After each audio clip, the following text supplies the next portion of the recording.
We're officially waiting for Peter. We got a new addition. Yep. With Sandy behind the camera.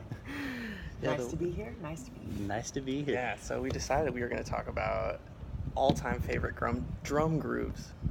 Yeah, like your favorite groove from a song. The one that hits me immediately upon you even saying that is the Phil Collins song. It is iconic. Oh yeah. I anticipate as soon as I hear the song come on, I anticipate hearing that and playing my own mouth drums, you know. Phil Collins got some sick grooves. I like the one from Land of Confusion. That kick pattern he has going on there is so gnarly, man. Yeah. Yeah, he's good. He's fantastic. He did all the Tarzan stuff too. Really? I had no idea. Oh, it's so good. He does like a song with NSYNC, I think. What? It's That's super epic. NSYNC, what was their song they had that was really big? It's gonna be May. Oh. That's the one, I think. Funny, I don't remember it like that. It's exactly how it went. I recorded it, yeah. That was me on the track. Oh, nice, man. Yeah, see, for me, my all-time favorite is Rosanna from Toto. That's a good drum. That like beginning, once you hear that, everything just stops. Yeah. That's a good It's one. so good. I like Stratus by Billy Cobham. I First, don't know that one. What? Play Oh, it, dude. All right, Yeah, I'll play yeah. it. Put He's it up. digging deep. He's digging on the Dude, flip I know side. it. Oh, dude, I love Billy Cobham. Like, first of all, the drum solo name he of the does, song? Stratus. Okay. The drum solo he does in the beginning of that song is insane. I'm surprised you haven't heard it, man. Dude, it's probably one of the coolest drum solos I've ever heard. Have either one of you ever listened very much or even know of Gene Krupa? Yeah. Nah, Gene I don't Krupa know. was a guy that my grandparents, you know, it was their era. Oh, yeah. And he was he revolutionized playing the drums in a big band sound, and then came around and he wasn't satisfied with just staying right there with that big band sound. He was an explorer. That's so cool. Yeah, he was so good. To be in a phase of life and a phase of music, it's hard for me personally to really grasp the dynamics of what he did. Because I'm like, he's just a guy hitting a bunch of drums. Well, then when before people were hitting drums. Yes. Yeah. That's what's crazy. It's so cool, like how artists will, develop throughout their entire career. Like you look at somebody like prolific as like Miles Davis, and like how many different styles of jazz that guy played. Yeah.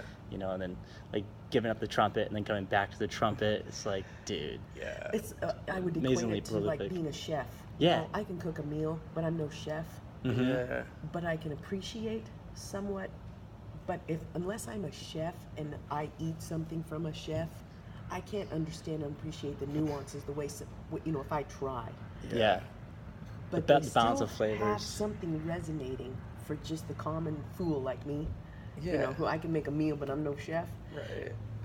There's certain things like that drum solo from Phil Collins. Yeah. Even I can appreciate that. Not being a drummer, not even having any interest in knowing how to play drums, just making sure I can have a little rhythm. Yeah. I'm good, got a little rhythm. But there's something about that makes my ears perk up and listen. Yeah. Mm-hmm. I think there's something too about drums that don't make your ears perk up and listen. Like there could be something super intricate, and you're just listening to it and bobbing your head, and you're just like, the drummer's making you bob your head, but he's playing something crazy, and so it's like it's not sticking out to you, but it feels good. Like I don't know, I'm gonna listen. Maybe that's the beauty of it, huh? Yeah. I like those drum patterns that just make you want to do air drums, like the in air tonight. Oh yeah. Like whenever I'm in my car, I'm all like on my steering wheel. Right? Hitting I'm my like, poor steering my wheel. fingers become drumsticks. Oh, I played drumsticks on my steering wheel. Yeah, dude, the drum solo at the beginning of this song is so epic. How are you? Morning, Joe. Well, guys, Morning. How you doing? not too bad, thank you. How about yourself? Oh, we're doing great, man. Good. Yeah. If not, make everybody else miserable too. That way you're in a groove. Yeah, exactly. They got the spacey sense Ooh. going on. And he's gonna start getting some snare rolls. I'm gonna grab some coffee. Some coffee. Want some coffee, dude? No, I'm good. I had some before I could.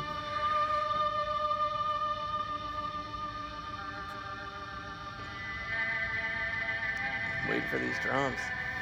It's the anticipation. It's killing me. Dude. Have you heard this song before, Sandy? No. Oh, dude, I love this. Anthony Riot turned me on to this. How is he doing? Where is he? He's in Vegas nowadays. You told me about it. Yeah, I haven't talked to him. Actually, I sent him a thing on Instagram yesterday. He was on like an airplane and something like that. He got a lot of leg room, you Yeah. know.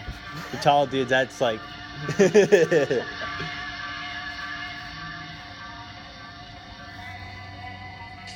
Oh, here we go.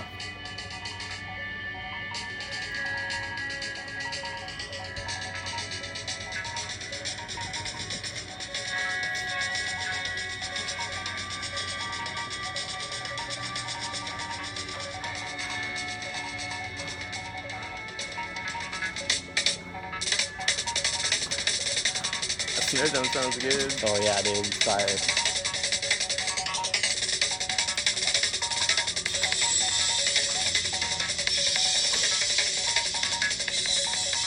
That like little arpeggio too. Oh, dude, yeah, it's insane.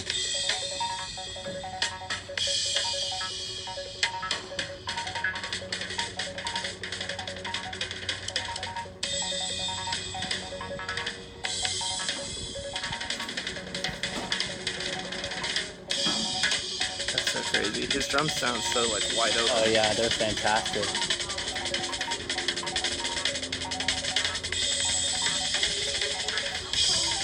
I am good. I'm good. Thank you. Just gets all spacey right there, dude.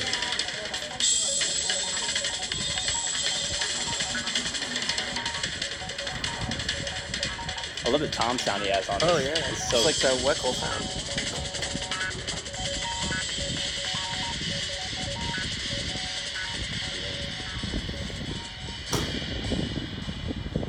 Oh, it's coming. It's coming.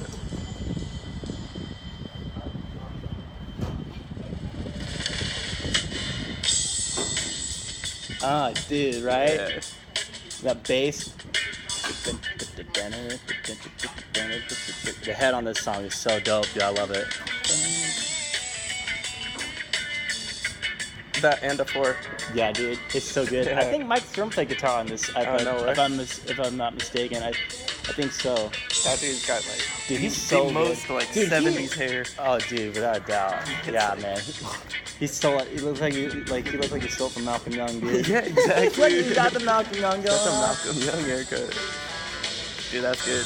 Yeah, man, that's such a fire song, dude. Especially how it comes back into the groove from that crazy nice solo. Yeah, like You should watch him do it live, man, because it's just I bet it's it's so crazy. dope. He changes it up all the time how he does it too, man. Billy Cobham is a crazy good drummer, man. Yeah. I love his stuff. He is good. My favorite right now is Carter Beauford. Carter He Beauford? plays drums for Dave Matthews Band. Oh, dude, nice. I gotta show you. Yeah, it's like There's another guy who has done something so outside of what is mainstream approachable, Mm-hmm. and he's like, no, this is what I do. This is what I do. I like Yeah. those And guys. people go, yeah, I like it. Although Yeah. you never hear him on the radio, Mhm. nobody talks about him for the most part, but his fans are his fans. And Yeah. they're like, yeah. I And think when he- I hear it, I'm like, mm-hmm. Oh yeah. Yeah. But What's his yeah. name? Dave Matthews. Oh, Dave yeah, Matthews. Yeah, Yeah, Dave Matthews. I And like- when he does I his like him. stuff. I love what it's he does. it's like a jam band. I Mhm. think like if you kind of just get over how annoying Dave Matthews can sound sometimes, like it's just like a it's like a high pitched Eddie Vedder kind of. But this song's in 7, which you don't hear too often. 2, 3, 4, 5, 6, 7, 1. But then the drummer comes in and makes it feel good. He does sound like high pitch. He's high pitched Eddie Vedder. High pitch Eddie Vedder, dude. 1, 2, 3, 4, 5, 6, 7. And it's cool because the guitar player is keeping the rhythm on 1, 2. Yeah, no, it's groovy. I like the 1, groove 2. for sure. I used to do his version of On the Watchtower. Oh, no way. All my acoustic duos way back, man. It's cool. Since I've played it with the guy I used to do it with many years ago, recently we forgot the flow of how we matched up that with Stairway to Heaven. So it's not as quite as tight as it used to be when we do it, but I hardly play with that. There's something to be said about playing with the same people over and over. And Oh, how you yeah. Last week I was just beside myself. at 3 o'clock, I didn't have a guitar player. And I'm like, what in the world am I gonna do? And the anxiety, and I'm done. I'm so over this nonsense. But then there's just this thing that says, no, you're gonna keep going. This is what I've put in front of you. And I go, I'm playing with all new people. Yeah. Get over yourself. So? Right? Yeah. So? Well, I mean, isn't it supposed to be hard, or isn't it? I think. I'm like, no, just flip and sing. Do Just the show work. up and sing. Get in there. Yeah, I have the same issue sometimes. Like, you know, like I'll get a set list of like, oh man, these are a lot of songs I don't know these tunes. Like, dude, get your pen, get the paper, start charting out the songs. Right. Both feet. Chart it. Quit dancing around it. Quit. It's just quit. like, Oh, I'll get to it. Quit thinking about doing it, and just grab the pen, Get the paper, that says, oh, start and then you'll charting. write. Yeah. Yeah, don't waste any more time. Well, yeah, I think about it like, if I put in the work now, the gig is gonna be somewhat fun. Yeah. But if I don't put it in, it is gonna be like, I'm gonna be so like anxious the entire time, like worrying about everything. If I'm not prepared, I hate those gigs. Looking at the clock. Yeah. How much? Or looking at the set list, being like, okay, 2 more songs before that train wreck, and just being like, oh no, I see it on there. Dude. It's just like a bomb on the set list. You're just like, I know it's The gonna. clock is ticking. Yeah, exactly. Yeah, you don't want to be playing Minesweeper with the set list. Oh, and then the girl shows up. Like the girl doesn't show up because she's sick, and you're just like, yes. Well, that's right. You do the Merc thing. That's gotta be a interesting gig because, like, I mean, you've got basically new songs every Every week. it's not every week like it used to Yeah. be, but yeah, and it's been all new songs. Yeah, Like we had 4 years every week we did that. Oh Do they my still God. stick with that Miranda Lambert song? That one? Yeah, Mama's Broken Heart. Yeah. Oh yeah. That format will beat a song to death in 3 nights. Yeah. It was. I have this gig coming up this Saturday, playing Sweet Caroline. It's like, Sorry. can I just put my head into a doorway and just? I've never. Again and again. Like, I was so happy. Like, Neil Diamond's done. Yes, thank God, he's done. No more Neil Diamond. And then these girls requested it.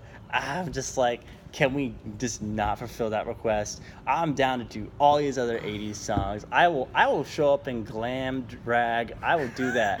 Will Don't you? make me Good. play We have it Sweet on camera Caroline. now. We It's have- on camera, man. I'll tease it out. I'll wear tiger stripe tights, Ooh, man. Twisted Sister. I will like- do. I'll I get think full he on has a Twisted pair Sister. And he's waiting for an Oh, yeah, opportunity. exactly. I don't. This is- I'd have to go to the mall and invest. That's how committed I am to not playing Sweet Caroline. I would do that as long as I don't have to do that. Yeah.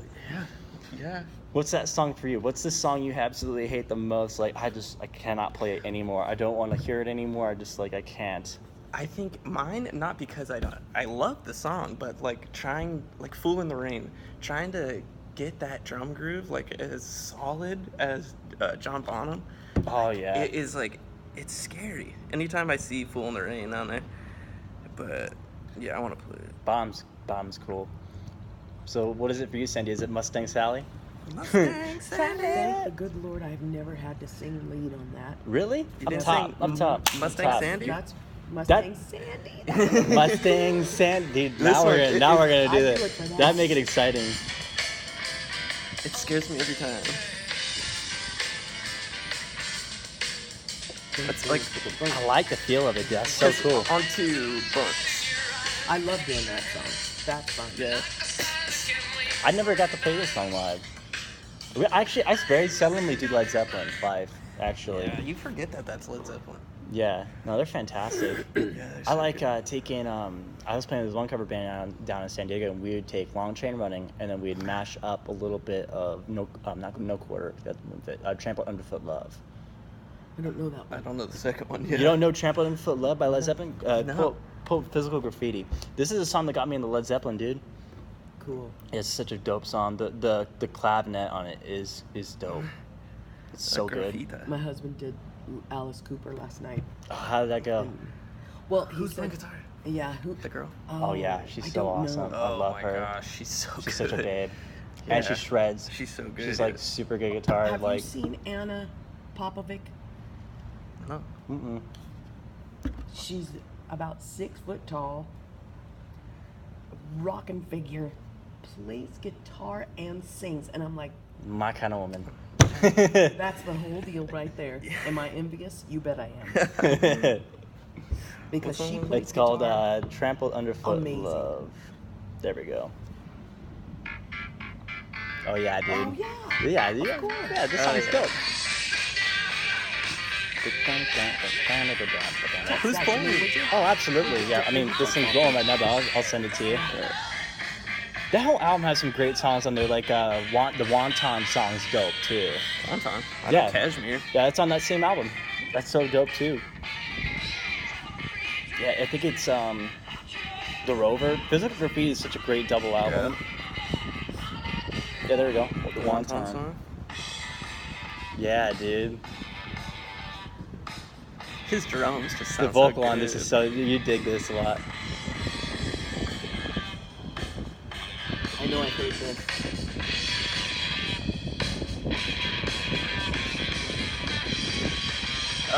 Yeah.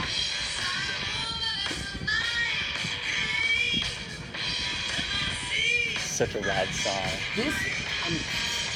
This sound, if you're not getting that kind of tone vocally, you best not do this song. Yeah. Oh yeah. Because that is part of what that's part of the recollection of hearing that song and knowing it. There's some Led Zeppelin songs that I'm like, yeah, I could do that. Yeah. Mhm. I can cover that and make it a reasonable. Other ones, don't. Yeah. Just don't. Yeah, Let like it- Cashmere's let one of it those stay ones where too. it Like is. if you can't capture the character of the voice, you just can't do it. Yeah. There's a lot of songs that are like that. Like And that Metallica's like that. Kid Like that sings so much like him. oh yeah, Greta Oh, Van Fleet. That's why I yeah. love that band so much I love because them. because That's he the band you're gets showing it. me, right? Yeah. He gets Yeah. it. He has his own sound, but he has those overtones. What you call it? I The don't know. character, like, I'd yeah. say. There's something there that he will capture Timbre. me. Yeah, Yes. Yeah. there we go. Ooh, Timbre. That's a music school Mm. term. that is choice. We're getting schooled up there. Yeah. I like that choice. And deluxe. That's my Deluxe. Deluxe. Oh, that reminds me of Subway. Deluxe. I get a tuna deluxe. It's a fine China deluxe. Oh, Yeah, dude. There's just so many great music out there right now. Like that Wolfpack band's pretty cool. What's that one? There's this one that the guy, I think it's the drummer for that band, plays with them, and they had like this one really crazy group you were showing me. It's weeks ago. Fearless Flyers. Yeah, Fearless Flyers. Oh, Nate Smith. Yeah, Like, dude. Yeah, Dude, he's that pattern definitely is in killer, my top dude. 3 drummers. Top 3 drummers, go. Oh, top 3 drummers. Yeah. Well, okay. I love Mike Portnoy. I think he's dope. I great. see him live with Winery Dogs. Mind blowing. That it was insane, yeah. Yeah, dude. And then He reminds me of the dude from Clerks. I've seen Joey Jordison live too, Okay. and he's fantastic. From who? Slipknot. Oh, nice. And then okay. I'm a Metallica fan, Oh, yeah. so I mean Lars? Lars, yeah. Dude. Neil Peart is pretty Oh yeah. Oh, my gosh, yeah. adept. Oh, Yeah. He's adept at things. He's a genius. I like what he writes for the parts too. Like he has a tremendous ability. Like I think that's what classifies a good drummer is like having tremendous ability, but also knowing what to play. Yeah, Knowing what to true. play for the parts and stuff like that. That's so huge. Like, that's why I like Lars, because Lars, Yeah. he's not the most technically skilled drummer there is, but he writes to Hetfield's guitars. Yeah, exactly. And it fits. You know. That's the thing, though, too, is like Neil Peart is so good because his band is so good. They can keep up with him. Yeah. Like, if people couldn't hang with him, he would be, like, boring. You wouldn't want to listen to him. But his band can keep up, and they can play all those things, and it's interesting. 3-piece. Three-piece, yeah. It's crazy. Have you seen like their rig rundowns? It, like, dude, Alex Lifeson has like these foot pedals he presses on to do like Moog synths. Yes. And then Oh, Geddy no Lee has the way. same thing, keyboards, and he's playing And bass, bass. singing. Same like, time. like what, dude? How? Yeah. How? Yeah. Like, dude, like they're like one of the greatest bands of all time, Well, without you know, a doubt. it had to have become from like a necessity where they didn't want to hire another person, so they're just like, we can do this, we can do it ourselves. Right? Yeah, You have dude, to be that's able to so make cool. ends meet. Yeah. It's can only be 3 people. Yeah, dude, And it's it so works. cool, man. Hey, did you see that thing, Rick Beato breaking down that Yes tune, Roundabout? Yes. That was such a good Man, break. I I need watched to it watch that. twice now. It's so good. When you bring up that band, yes. My husband did lights for Billy Sherwood Mhm. for his band Circa. Okay. And it strikes me repeatedly how he can travel around the world, and now he's playing bass for them Oh, to okay. take what's his name's place. I can't remember their bass player that just died. He wanted Billy Sherwood to take his place in the band. That's cool. Billy Sherwood could not get 20 people at his shows. I'm not kidding. Wow. Whoa. And he played 4 concerts. Only one had more than about 25 people, and that was not even 50 people. Yeah. What It's hard. in the world? How do you mentally absorb that and process that? And then you go to, and especially overseas, they're wildly popular in Denmark and Holland and all of that. And they will sell out stadiums. That's You're crazy. in a stadium with whatever 40,000 people, and then he comes home and he's writing songs, and he has them in his, and then he goes, okay, I'm going to be at this venue, and 15 people show up. That's so crazy. It's a bizarre transition. Like I don't know how you do it. a couple years ago, like I played a show, and there was about, I'd say, 3,600 people in there, and then 2 weeks later I was playing at the Shamrock and we had 10 people. I know, dude. So like having like that adrenaline rush, the hype of that, like when you walk out and you see all those people and stuff that Oh yeah. feeling that's going on, right? It's like, dude, it's unexplainable. Like it's like it's go time, Yeah. and then you go back. You know, like your regular that's gigs, and it's always just the like, worst. Yeah, Friday night you're selling out House of Blues. Right. Saturday night you're playing to the bartenders. And dude, that's right? It. It's So like that's just like it's. Just, I think it's just how it is. Like you just have like those killer gigs, you know, and then it's like you go back to your normal thing. It's Yeah. like, man. Yeah, keeps you humble. It Yeah. does. It's so weird, Reminds like- where you came from, you know. There's a like a huge pop star in Australia. His name's like Ray something. He has a really Lamont long- Tang? No, No, not that guy? It's Rai. But he's a really, really good piano player. And he's like a huge pop star, like Justin Timberlake in Australia. But he comes over here and plays little tiny things, and he just shreds That's on dope. piano. And you're just like, it's so weird to think about that, because I knew like who he was, but I had no idea. Like he was a huge presence in Australia. It's such sometimes like a weird. It's thing. crazy too, because like, you know, sometimes like it'll be a situation like that, where like that pop artist, but then you'll also have like, you know, the K-pop bands like That's true. like BTS. They sold out Staples Center 4 nights. 4 nights. They added a date. It sold out like faster than Comic-Con tickets. It's insane, like how much these like. So I think it's hit and miss. It depends on what's going on in the market. Yeah. You know, as far as like what people are paying attention to. You know. A guy wrote this book that I'm currently halfway through about pop music and how they are able to now digitize pop music with certain phrasings, certain drum beats, It's like algorithms now. like algorithms about what sells. Really. And Oh, yeah. that's the main character right now is Max Martin. Max Yeah. Martin writes almost everything that is a top. They have so many top 10 songs on the pop charts right now. I can't remember his group. It started with this one guy. Dr. Luke, probably. If you said his name, I'd know. He died young. He died young. Dave, it's They're from Sweden. Oh, I know exactly who you're talking about. Avicii. Was it Avicii, the Nope. DJ?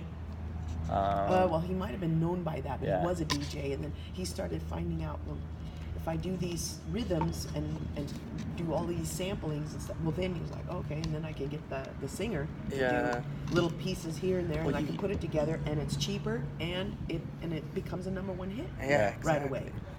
That's it. All right, then. Later, guys.